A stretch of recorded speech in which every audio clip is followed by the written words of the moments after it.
Hello there, darlings. Welcome to the Clockwork Cabaret. They are old, they are not hip. They are the weird aunties that you didn't know you needed or wanted. And now, for a friendly reminder, this show is for adults. That darling DJ duo, Emmett Davenport and Lady Attercop, drink cocktails, have potty mouths, and at least one of them was raised by wolves.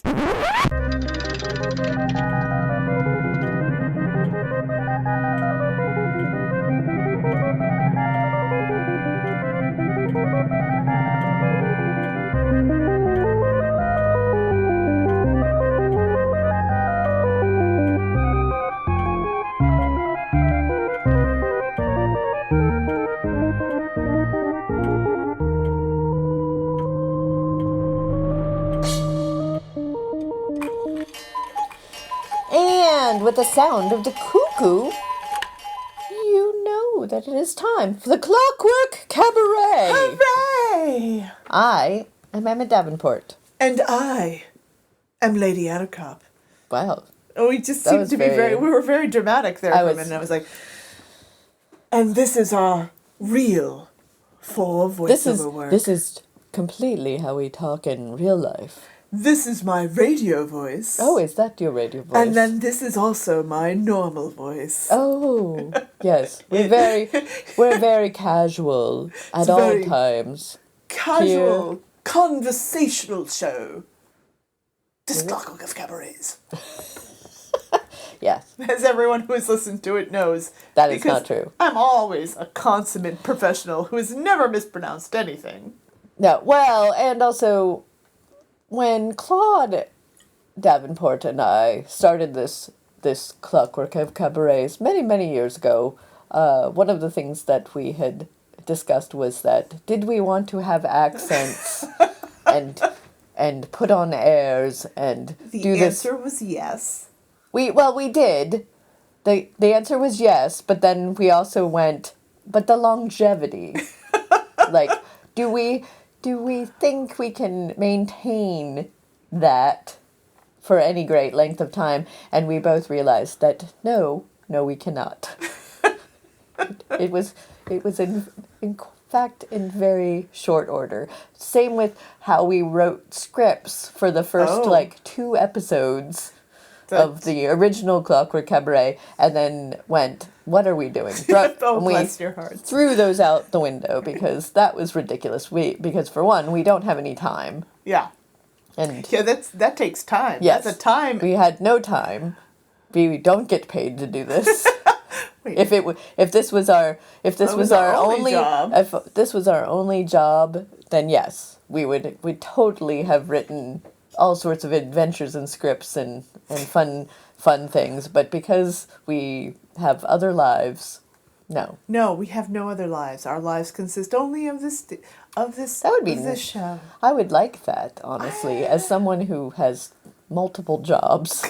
That's true. You could use a break. Oh, you could use a break. I would mind just, I only have to do this. That would be lovely. See, with me, I can't do the accent on the show because that would bleed into the accent happening in real life. Oh, yeah. And then I would have to explain, no, I'm not British, I'm just weird. Yes. Yeah, no, that's not my real voice. I'm sorry. I lied to you. I lied to your friend. But with the way my luck would be, it would be like a French accent or something. I'd be like, oh, hello, I'm the lady of Attercop, and I'm from the beautiful realm of France. Yeah, no, and someone would be like, oh, bonjour. Yeah, and I'm like, oh, no, je ne parle pas le français, je suis un idiote. Oui? And that exhausts my 2 years of French. Yeah, see, and I have a hard time, like, when we're not recording, I can totally do ridiculous voices and accents for days, but as soon as we're actually trying to do this show, someone else might will listen, hear you. It makes me so uncomfortable, because for one, I don't want to offend anyone, and also, I I have a block about it. I don't know why. My face turns red. I start like blushing. I get really upset about it. It's ridiculous. Whereas I have no qualms as long as I don't actually have to look the person in the face. Yeah, see? And so, which has happened to me before in my day job. Oh, that's where I work in a salon, as y'all may have gleaned from my constant talk of cosmetology school. Yeah, because my great-grandmother was Scottish, and my grandmother did an accent, and my mother did an accent, them both imitating my great-grandmother. Right. I grew up doing in his Scottish accent, and my boss made me do my Scottish accent at one of our Scottish clients. Oh, that's how and it was like, oh, I don't want to, though. And then it became a thing, because then I have to. And it's like, hey, we're going to give them an alias. Hey, Angus, let me mock your accent to your face. Because this is an accent that has been filtered through 3 generations of making fun of one specific person. And I don't know how accurate it is. So you do a glomgold. Well, no, now all my Scottish accents is glomgold because DuckTales has ruined me. Because that is my new favorite character in all of creation. Yes. Yes. What? James Joyce's Ulysses? For losers! It's all about glomgold and his parkas on sharks. He sharka parkas! Yeah. So, like, well, I'll do it on the radio because I don't have to look anybody to their face while I mock their accent. I can't. No, if you were to say, oh, if an actual French person could do it's like, no, your French accent's so funny, do it. I'd be like, no, I can't. I'm sorry. Would you like me to mock an American accent? I'll do that all day long. But no. With you staring at me? With you staring at me with your earnest face, I cannot. Yeah, no, I can't even I'll do it on but that's the beauty of radio. Yeah, well, for me, it's that I happen to know that someone is listening. Like, it doesn't even matter. It doesn't matter. It doesn't matter. I can feel the souls and staring of my ancestors from on high.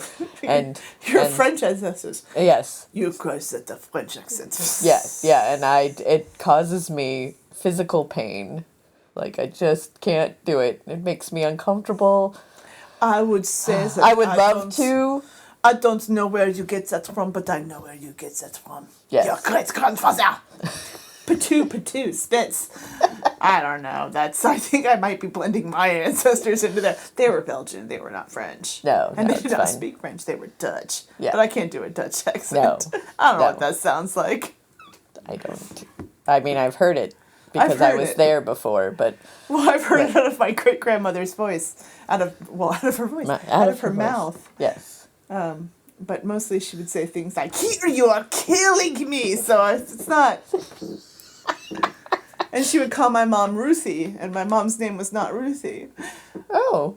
I know your name's not Ruthie, I call you Ruthie! You look like Ruthie! And I'm like, Who's Ruthie? I don't know who Ruthie was, but it wasn't my mom.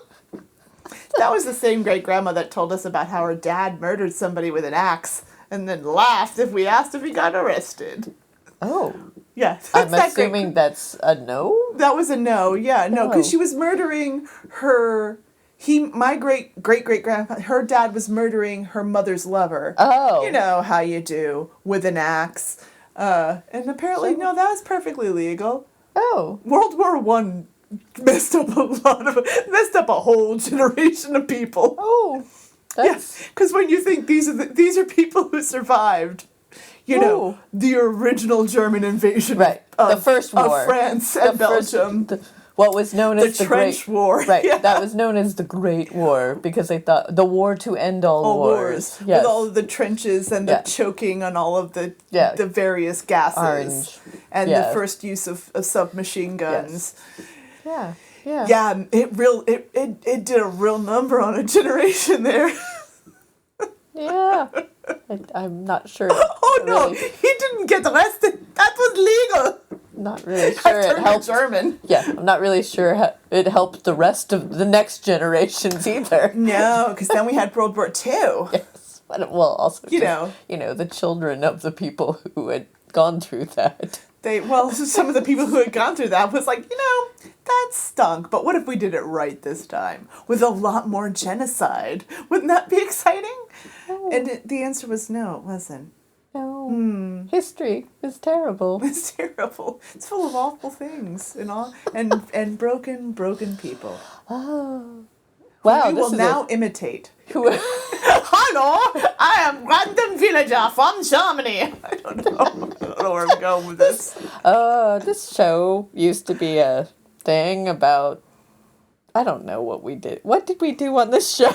Bad accents and dumb skits. and dumb skits, music. Yeah, okay. All right. No, we're on board. I'm sorry. I'm filling out the checklist on my clipboard, and I was a little behind right there. No, I'm good. We're sorry. Emmett was having a moment of existential dread when they realized what their creation had become. Yes. Yeah. Well, honestly, this has been like this for a long time, so I don't know why I thought it was going to be something different. I don't know. Something esoteric? Deep, meaningful. Something that could change the world to be a better yes, place? it would be an enlightening, moment of a light, a beacon in the darkness. Something that would bring people together and yes. and enlighten them into a better way of being. Exactly. That's what I was really hoping for. Instead, it's this shit show. We thought the same thing about the internet, Emmett. We thought the same thing about the internet. Oh, we did, and then it was just for porn. And corporations and yelling. Oh, yeah. And with that, let's play... Whereas the porn is the least offensive thing on the internet these days. And cat videos. And cat videos. Can't underestimate the cat videos. If only we could monetize the cat videos. Oh, people have. I know. That's how we got Grumpy Cat. In upsetting ways. And with that, I'm going to play some music. There was a bee, a pretty little bee. I see why you might choose it. I'd rather have a madman wasp, 'cause he plays all the music. Choose the Madman Wasp. He plays all the music. And starting off our set was Deborah Harry and Ignatius Pop. Well, did you ever? She's billed as Deborah Harry on this. Debbie Harry. That album, it was from the 90s. It was a Red Hot and Blue tribute to Cole Porter. I think I had it on tape. There were lots of tribute albums. That was a big thing in the 90s, was like punk and alt-rock cover albums that were tributes to either Duran Duran or TV. Oh, yeah. TV jingles or cartoon themes. We've played several of them on the show. I had at least 2 different Disney themed tribute albums. I had one that was Stay Awake, that was the weird, esoteric, strange. It had because they were titled the All About the Mouse. Well, that was Simply About the Mouse was the other one. Simply About the Mouse was the more PG, for kids thing, but the Stay Awake had Tom Waits and David Byrne and NRBQ. It was leaning more for adults from who grew up in the 70s or something that. Right. It had Paul Simon and a whole bunch of and Bonnie Raitt and all this other stuff, and then Simply Mad About the Mouse. Simply Mad About the Mouse was what came it was out, titled. and it had Soul to Soul and Harry Connick Jr. Yes, it had a bunch of Harry Connick. Yeah, I think Harry Connick Jr. did a whole Disney album. Later, but this had a whole bunch of other. It had, the Replacements were on Stay Awake doing doing Cruella de Vil, and Buster Poindexter did Castle in Spain, and like there's a bunch of weird. When people of our generation, I should Yes. say, and a little older or a little younger, say they in the 90s they threw everything at the wall to see if it stuck. Yeah. Like that, we are not kidding. That's how we ended up with a whole swing big band revival movement. That's That also was very popular. It's also why they started making video game movies. Yeah. We were actually having a whole conversation about Boys Don't Cry and I Want to Be a Cowboy and our independent relationships to that song. Yes. Whereas Emmett heard it every time they woke up. Yeah, and in high school, that was the music that played when I would get up in the morning at like 6 a.m. The local DJ, morning DJ in Vermont, in the late 80s, early 90s, would play Boys Don't Cry, I Want to Be a Cowboy, as kind of like his theme song, because his name was Ted, and it was just, you know, a whole bunch of new wave, weird, alternative music that I didn't realize at the time was not the top 40 popular music. I didn't realize that until a few years later when I was in college. And I would mention the Wait a music, minute. and I would mention the music that I listened to, and other people would be like, "What? You listen to what? You listen to The Cure? That's so weird." Whereas for me, it was when I was a sophomore in college. There was a local station in St. Augustine, Florida. I'm sorry, local station in St. Augustine, Florida. I do not remember your name. I don't remember the name of That the one. on Sunday nights, like from 8 to I forget, like 4 a.m., played an 80s new wave night live. yeah. And we called in because me and all my friends were up late doing Yeah. art projects on Sunday night. Because of course we were. Yeah. And we called in every week. And every week we requested I Want to Be a Cowboy by Boys Don't Cry. And if one of us requested it and it didn't get played, we'd send someone else to the phones to request it. Like the obnoxious little twits we were. And I am sorry, late night DJ for St. Augustine, Florida, who is just trying to get through your damn shift and has some obnoxious college girls who really wanted to hear I Want to Be a Cowboy every goddamn week. I know you both loathed us and loved us because he would be so frustrated when we would request it. He's like, again? And we're like, yeah! He's like, why are you always up and always requesting this song? Because we're students! He's like, all right, I'll see what I can do. And then if he didn't get it on, we'd call back. Because we were hopped up on caffeine and had nothing better to do at 3 a.m. on a Sunday night. Why? I mean, I don't remember. why that song I specifically? think he played it once, Oh, and then independently of us, and and we then just you- latched onto it. Oh yeah, Like I mean, the little neurodivergent weirdos. I mean, we were. it's a good song. I mean, and granted, as the person who woke up to it without Yeah. asking for that, I can say it was a catchy tune, because there was a lot of the day where I would catch myself singing that damn stupid song and going, "Oh my god!" Like I really. His name is Trigger. Yes. Of course. Yes. Yeah. I think my name is Ted, and one day I'll be dead. Yo, yo, yo. And Yeah, I think like, that was the part that sold it. And Yeah. of course, when you're sleep deprived at 3 Yeah. a.m. on a Sunday night and you've got class at 8 a.m. the next morning and you're painting like a furious asshole, you're like, one day I will be dead. Yo, yo, yo. and hopefully this painting will be done. Yeah. That's all I can have. If we had had more independence in our class, which we did not. Yeah. It was the make or break class Oh, for yeah. art majors, so it was very strict, very but like non-creative parameters. Like you Right. have to have 5 black squares, 3 white squares, and 1 circle, and put it in a Oh. into 5 different compositions. Oh. Yeah, so that kind of stuff. So that's Yeah. what we were working on. Oh. So I'm sure if we had had more creative license, there would have been a lot of horses and Yeah. cowboys Yeah. in our collective creations. But we didn't have that much Yeah. freedom.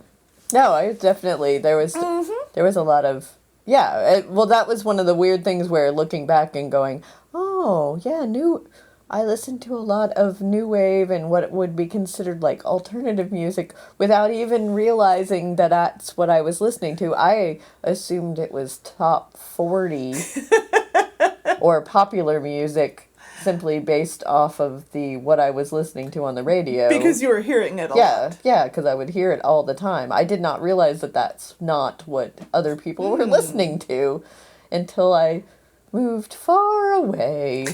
And actually, till I moved to North Carolina, where I turned on the radio and they were advertising shag contests. And for our British listeners, That's not what you it's think. a dance that is associated with the beach in southeastern North Carolina. Oh. Yeah. See, I didn't know this. Shagging is a dance. Okay. It is not what I thought it was. I was very, very We were raised on the young ones. I was very we thought it was. Yeah, I was very concerned and very like, oh, this whole area is very weird and A make-out contest? Like, oh, there are contests? Yeah, no, it was a dance. It's a dance and it's a boring dance. It's similar to the twist. Oh, I know it's a 60s dance. It's a 60s beach dance. And I know it exists. I'm sure I've seen it in a There's a movie called Shag that starred Phoebe Kate in the 90s. Oh. Yeah. I don't think I've seen the Phoebe Kate movie in the 90s. Yes. Yeah, well, there you go. So it only hit in North Carolina. Yeah. So, I mean, I was from a beach area, and I do. Well, not I mean, know this film. I think it was a dance that happened in the 60s along the beaches. Right. And then it kind of went away because it was a fad. But in 1996, when I moved to North Carolina, they were advertising shag contests. Well, I mean, for the beach area. No, I understand that, but I'm saying this did not make it further south because I'm from a beach. It's a very boring dance. I'm from a beach area. Yes, you also. I was a teenager in the 96s. Yes, but you also have like Latin dance and ethnicity. We had better music at the beach. There was way better music. Trust me, way better music. This is just boring white people music. That's true. Yes. That's true. Yeah, and so that was my first introduction to the radio in North Carolina was listening to the ads for, shag contests and for Chester drawers, which, for our non-North American, possibly North Carolinian. That's a North Carolina because we didn't have Chester drawers down by me either. Chester drawers is it's actually chest of drawers, also known as a dresser or a bureau. But there was a furniture ad that was selling Chester drawers. That's how they said it. And I was very confused. And went, okay, wait a minute, where have I moved? The radio is advertising Chester drawers and shagging. Like I'm very confused by this whole thing. And then all of the music that they were playing on the radio stations were things like, I don't know, soft, easy listening, and like there was a lot of Bryan Adams, Richard Marx. Yeah. And there used to be a lot more weird we got onto this in Twitter before, that there used to be a lot more variety in the early 90s as opposed to the late 90s, where everything became kind of homogenized due to one large corporation buying all of the local radio stations and turning them into all of the same, like assigning a playlist to all of their various outlets. Yeah. Whereas there was a lot more variety and a lot more, I guess, localized trends. Yeah, well, and also I think the DJs at the time got to actually decide what they wanted to play. Yeah, they played what they liked as well. Because one of the radio stations I used to, when I would drive to and from work, used to do what was called a double shot, which was 2 songs by the same artist. And clearly the DJ had tastes like mine, because a lot of times it was like Susie and the Banshees Oh, yeah. and The Cure, and that was not top 40 at the time. Yeah. It was just clearly what the DJ wanted to play, because he was like, I want to listen to some friggin' Susie, so here's 2 Susie songs. Yeah. And I was all like, oh, I love this song. Yeah. I sing along. Oh yeah, one like college. I assume that college radio is still weird but I haven't listened. No, to I think it's all moved to the internet now. Oh, It's just, alright. it's us. We're Oh. the final frontier against Clear Station. Just you and me Oh. specifically. Wow. No. Well, hello. Hello, listeners.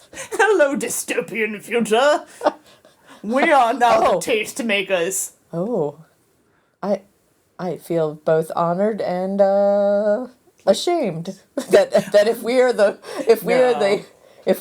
soundtrack to the future. Oh, I'm sorry. There's Oh, going to be no. a lot more tube and throat singing than I think anyone expected. It already went. Well, I did not. Those Mad Max movies did not prepare me for how much banjo I was going to be hearing. I wonder if our British listeners are like, there's a lot of banjo in this show. Yeah. I didn't even know that there was that much banjo music in the world. And it's like, oh, there is. There's a lot more. We come from Banjo Central. We could play more, and that we actually hold ourselves back. That's right. We restrain ourselves for you. I And also, there's a whole bluegrass genre that I just tend to only dip my toe into because it's a lot, and a lot. there's a lot of bluegrass I don't even like. So Oh, they're gonna come for us. They're I gonna know, find that- us in the night. that's and fine. String us up and drag us out to And hit us the with a- Haw River. and hit us with a Hit us with a banjo. banjo. It's fine. This is actually an African instrument. They're gonna hit us harder.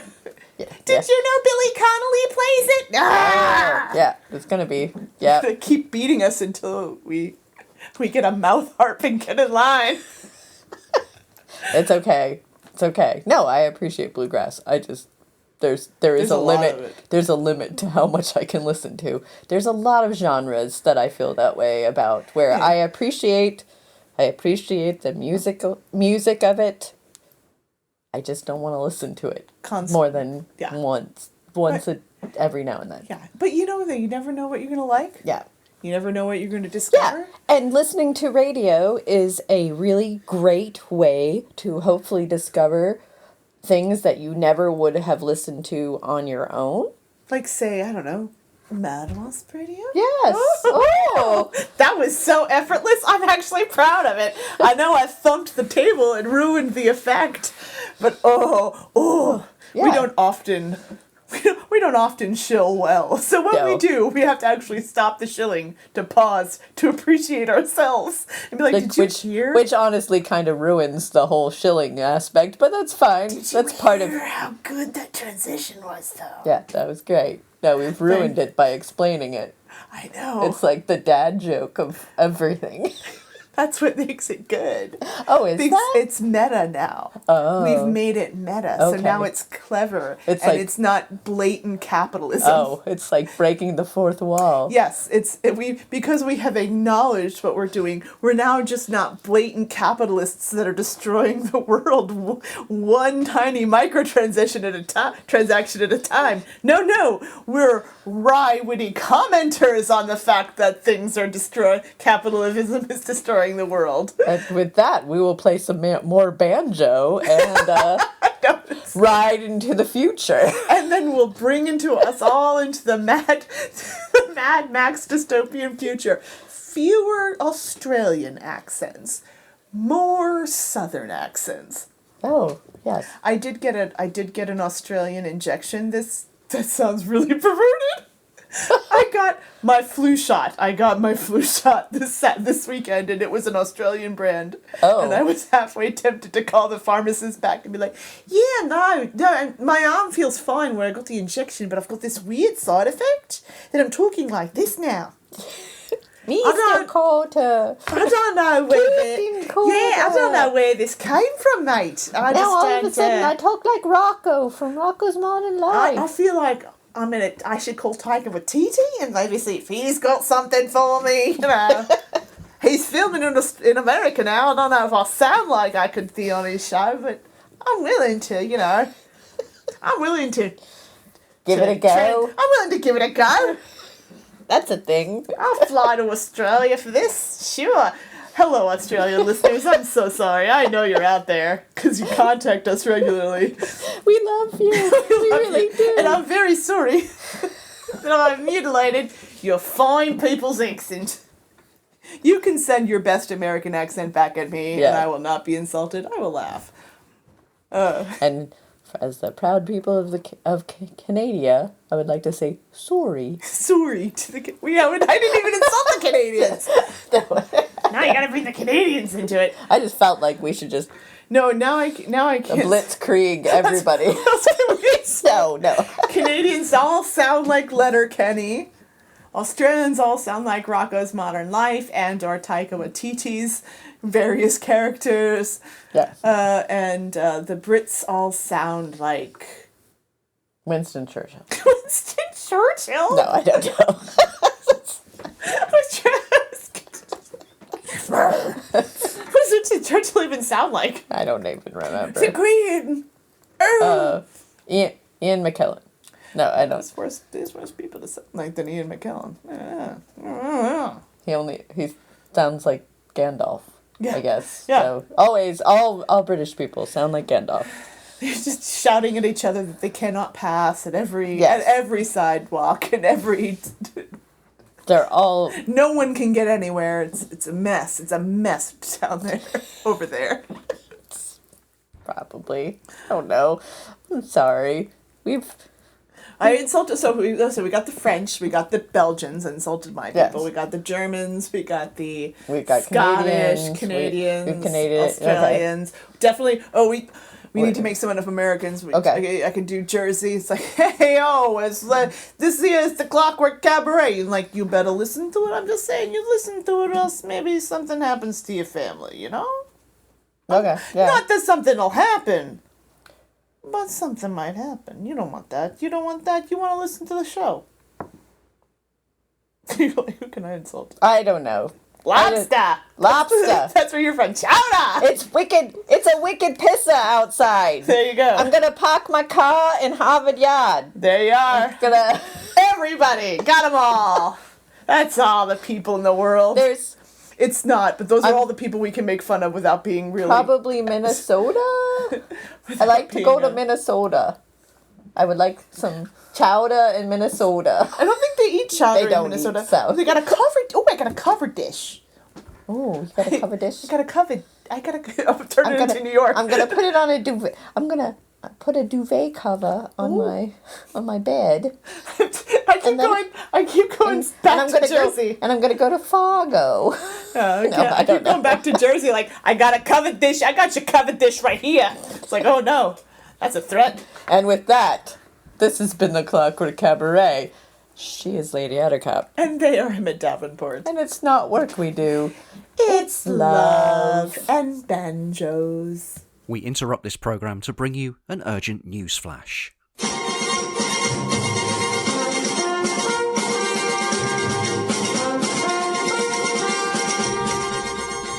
Good evening. A number of renowned recording artists have been voicing their opinions about the Mad Wasp radio show, Diamond Lights Express. Chaz and Dave. Bang it up, bang it up. You do that music. The Black Eyed Peas. Shut up, just shut up, shut up. The Pet Shop Boys. What have I done to deserve this? Pah! What do they know?